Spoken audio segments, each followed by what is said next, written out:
Quel est le bilan à froid des mesures de confinement prises pendant la pandémie? Et qu'est-ce que ça révèle sur l'évolution de la société? La grippe 19 n'aurait pas dû nous prendre par surprise. Et il y a fort à parier que elle ne sera pas la dernière que nous vivrons. Dans l'urgence, il a fallu agir. Et dirons-nous, ça a créé pas mal de confusion, pas mal de polémiques. Et là, une étude du CNRS vient de sortir pour dresser un bilan, on va pas se mentir, plutôt inquiétant de ce qui s'est passé notamment en France.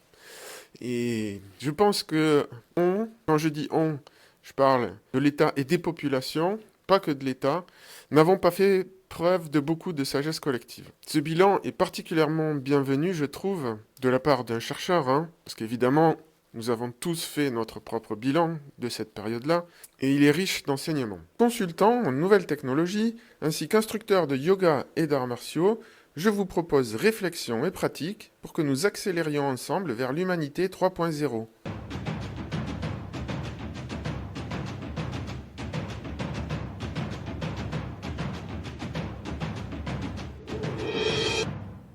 On va regarder cet article rapidement qui dresse le bilan, non pas sanitaire, mais de la gestion gouvernementale du Covid.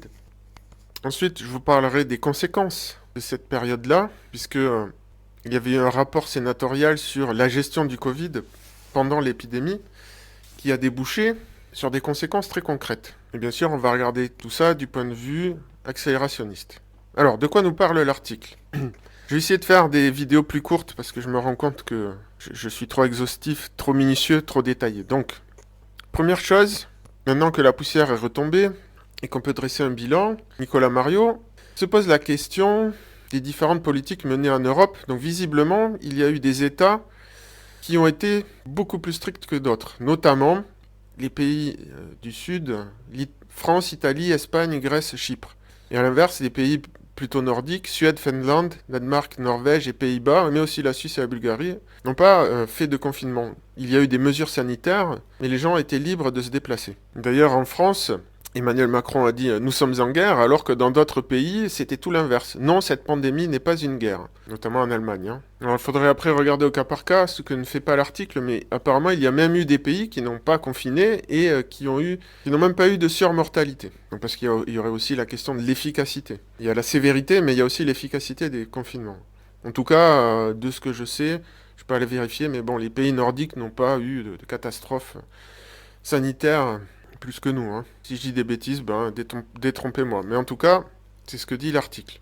Donc ensuite, il y a un point particulièrement intéressant, mais c'est pas le seul, qui explique que les préfets et les maires ont été encouragés à utiliser la totalité de leur pouvoir de police et à adopter des mesures plus restrictives que celles prises au niveau national, lorsque les circonstances légales l'exigent. Conséquence, là je vous montre les slides qui vont avec l'article. Voilà, à cause de ça, il y a certains départements qui ont très peu verbalisé et d'autres où ça a beaucoup verbalisé.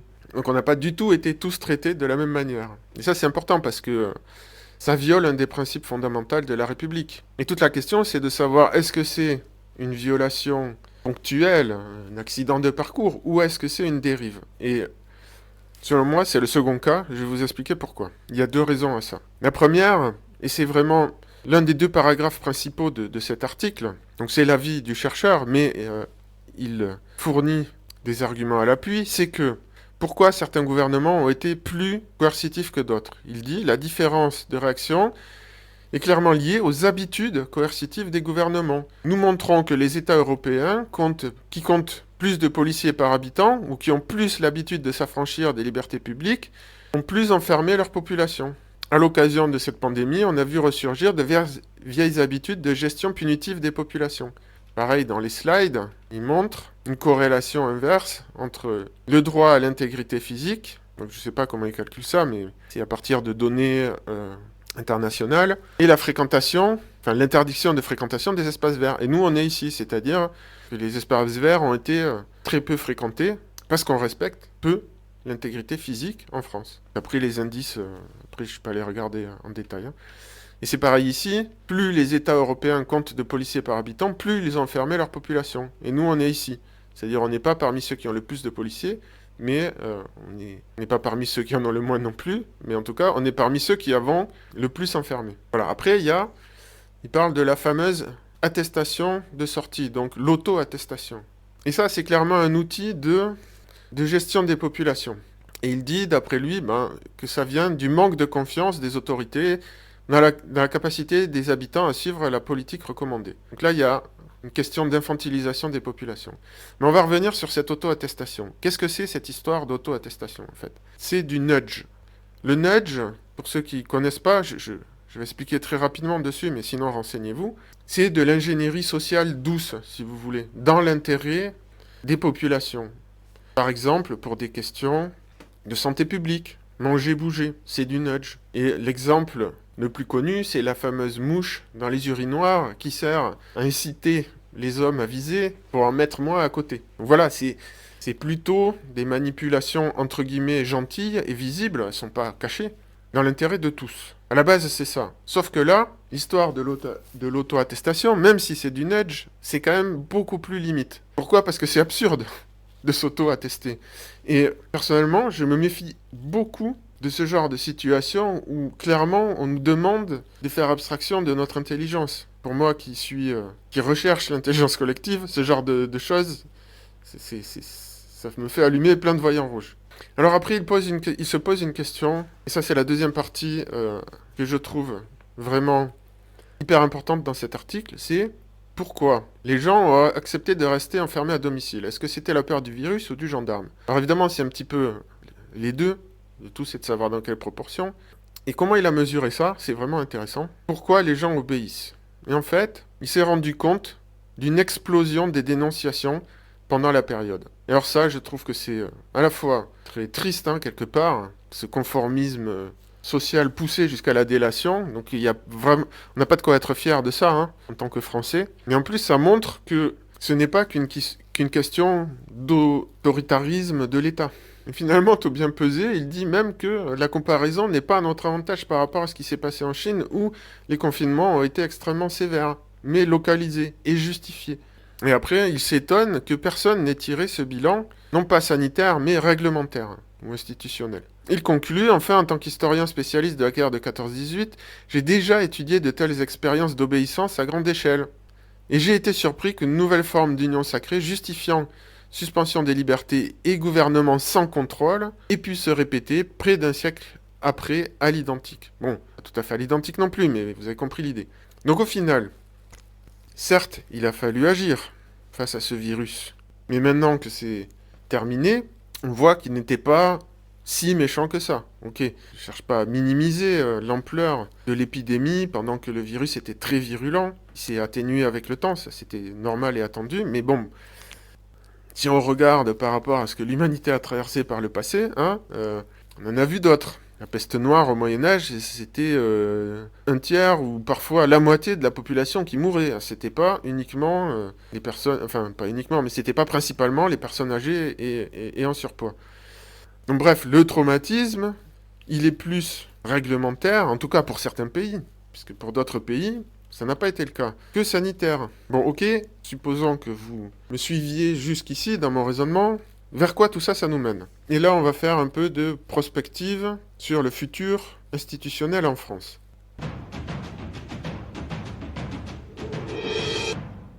Donc, du point de vue accélérationniste, qui est un phénomène physique, je le rappelle. Mais pour nous, en tant qu'humains, il est porté par la civilisation, et son paroxysme actuellement, c'est l'émergence des intelligences artificielles. Je soutiens la thèse que nous entrons dans un monde post-démocratique et que la pandémie a été et est encore aujourd'hui un accélérateur de cette transformation qui nous mène, ou en tout cas dont l'un des moteurs est, la digitalisation des institutions. Je vais expliquer ce que c'est, ne vous inquiétez pas. Donc, pendant la crise, en 2021, il y a eu un rapport d'information produit par le Sénat. Je l'avais lu à l'époque. Alors, j'ai pas retrouvé le rapport initial. Je pense que ça, c'est une version mise à jour, plus tardive, mais qui dit essentiellement la même chose que ce que j'avais lu avec quelques compléments. Donc, ce rapport, je vous le dis tout de suite, n'est pas resté lettre morte. Donc, écoutez bien ce que je vais vous dire de ce qu'il y a dedans, parce que c'est en train d'être mis en place. On va pas tout lire, je vais me baser essentiellement sur le chapitrage, mais grosso modo, le point de départ de cette histoire, de ce rapport, c'est de dire, certes, les pays asiatiques sont un petit peu trop autoritaires à notre goût, mais quand même, grâce aux données de masse qu'ils récoltent sur sur leur population, ça permet un ciblage individuel et un confinement au cas par cas qui évite de paralyser toute l'économie du pays. En gros, c'est on surveille votre téléphone par GPS, on vous appelle toutes les 2 heures pour vérifier que vous êtes à côté de votre téléphone. Quelque chose comme ça. Et donc, clairement, dans le rapport que j'avais lu, il disait, un petit peu embarrassé, oui, c'est pas très démocratique, mais quand même, quoi. Une efficacité directement liée à l'intrusivité. Dans le monde entier, le numérique s'impose comme un élément clé de sortie de crise. L'avantage comparatif de l'État plateforme. Qu'est-ce que c'est l'État plateforme? C'est très simple. C'est l'État tel qu'on le connaît, mais numérisé. Donc, la carte d'identité numérique. Vous accédez, vous remplissez vos impôts par un site web, etc., etc. C'est ça l'État plateforme.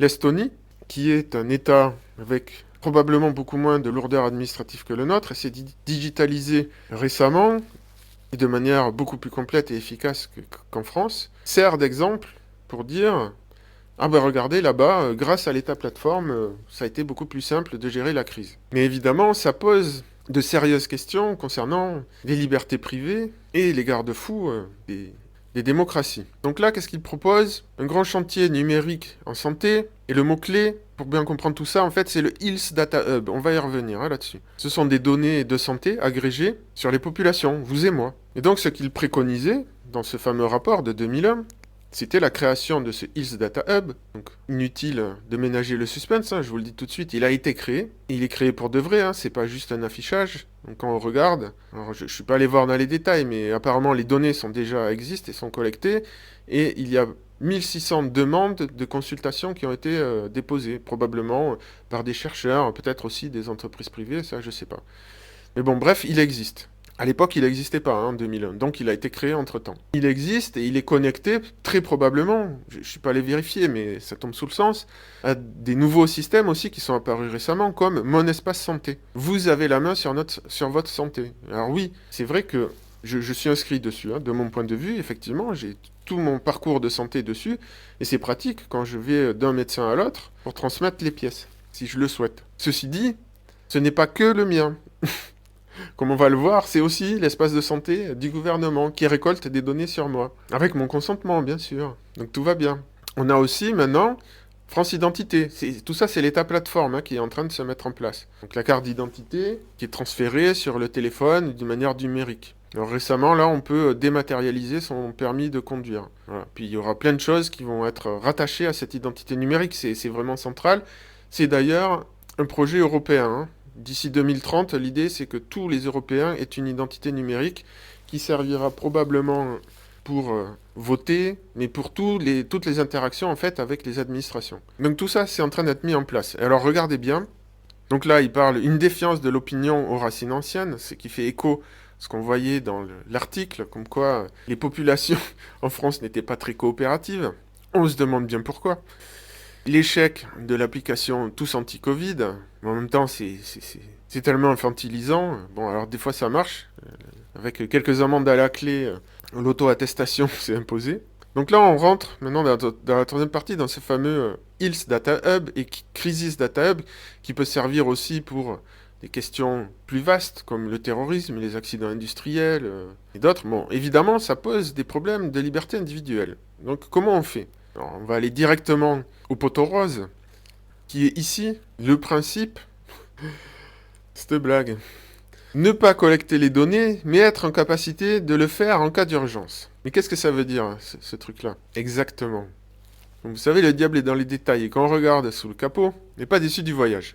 Donc on se dit, ce que ça veut dire, c'est, l'État ne collecte pas de données sur nous, tout va bien. Et ici, il y a une épidémie, quelque chose qui le justifie, là, il se met à collecter les données. Oui, mais alors, quand on va voir ce que ça signifie, d'où vont venir les données qui seront collectées? Il faudra inévitablement s'appuyer à ce moment-là sur des croisements de données massifs et dérogatoires. Donc dérogatoire, c'est temporaire. Or, les données en question sont susceptibles d'être à la fois des données personnelles et sensibles qu'il est absolument inconcevable d'exploiter en temps normal, par exemple des données de géolocalisation croisées avec des données médicales. Comprenez bien ce que ça veut dire. Ça veut dire que ces données, elles sont collectées en temps normal, pas par l'État. Donc il s'interdit d'aller voir ces données-là en temps normal. Mais elles sont connectées. C'est pas tout d'un coup, il y a une crise, on va activer la collecte des données. Non, non, non, elles sont collectées. Mais s'il y a une crise, on va se donner la possibilité d'aller les chercher. Et c'est pareil avec les données produites par des entreprises privées. Opérateurs télécoms, entreprises technologiques, établissements financiers, laboratoires pharmaceutiques, transports publics, employeurs, qui n'ont souvent aucune raison économique ni obligation juridique de les fournir, ni même de s'y préparer matériellement. Et là, se préparer matériellement, on parle de les fournir, hein, pas de les collecter. Parce que évidemment que les entreprises ont un intérêt économique à collecter ces informations. Donc, quand il s'agit ici de ne pas collecter les données, elles sont collectées, mais pas par l'État. C'est bien de ça qu'il s'agit. Donc les tuyaux pour collecter les données par l'État, en 2001, n'existaient pas. Donc de quoi il s'agit dans ce rapport? Il s'agit de dire, on va créer les tuyaux pour collecter les données, mais on utilisera ces tuyaux que si on en a besoin. Donc, on ne collecte pas les données. Mais les données, elles sont là. Elles sont déjà collectées par d'autres. Ok? Donc ça veut dire que tout dépend de cette notion d'urgence. L'État pourra accéder à ces données n'importe quand, dès qu'il décrétera une urgence. Et l'urgence, elle peut être sanitaire, elle peut être sécuritaire, en cas d'attaque terroriste. Là, vous imaginez le nombre de données qu'il va être possible d'exploiter. Et elle peut être géopolitique. Ouh là là, attention, la Russie intervient dans les élections. Donc, bon ben, désolé, mais là, il va falloir qu'on vous surveille, les enfants. Non, non, mais vous votez en toute liberté de conscience, vous inquiétez pas. Hein. Mais bon, on va surveiller, on va garantir votre liberté de conscience. On va garantir qu'elle n'est pas perturbée par des influences extérieures.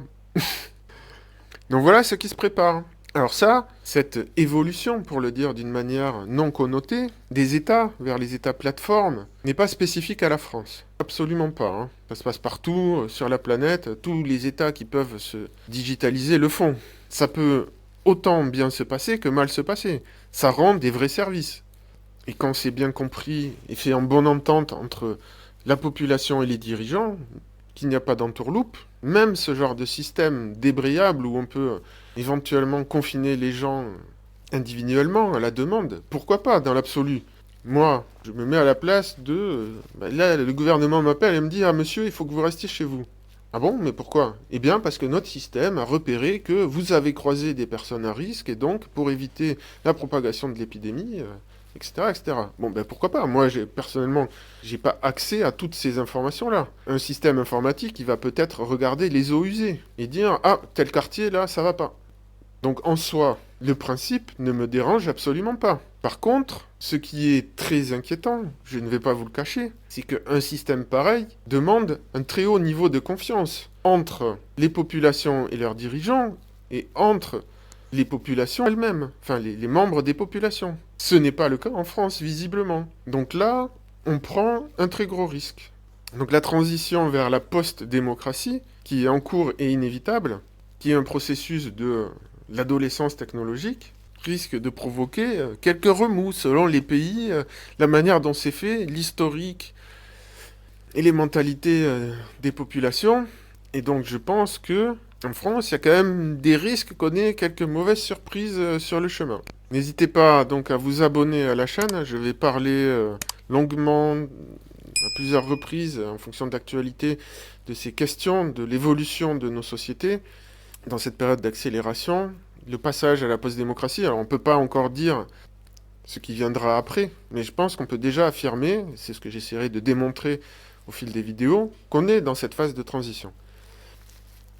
Je ne suis pas du tout le seul à en parler et je pense que c'est un sujet majeur. Hein. C'est difficile de donner un timing sur ces sujets-là, mais à mon avis, d'ici 2030, il y aura pas mal de choses qui auront changé déjà. Peut-être 2035, d'ici dans la période de 10 ans. Bon, j'oublie qu'on est déjà en 2024. Mais il y a déjà pas mal de choses qui ont changé, donc n'hésitez pas à liker et commenter aussi, ça m'aide beaucoup pour l'algorithme de YouTube, pour faire connaître la chaîne et mes travaux. Et n'hésitez pas à partager, parce que ce sont des sujets, là, qui nous concernent tous. Ok, l'accélération, l'auto-accélération, ce n'est pas forcément quelque chose qui va intéresser vos proches ou vos voisins de palier ou vos collègues. Mais là, je parle de sujets de société et de dérives possibles qu'on pourrait regretter de ne pas s'y être intéressé plus tôt.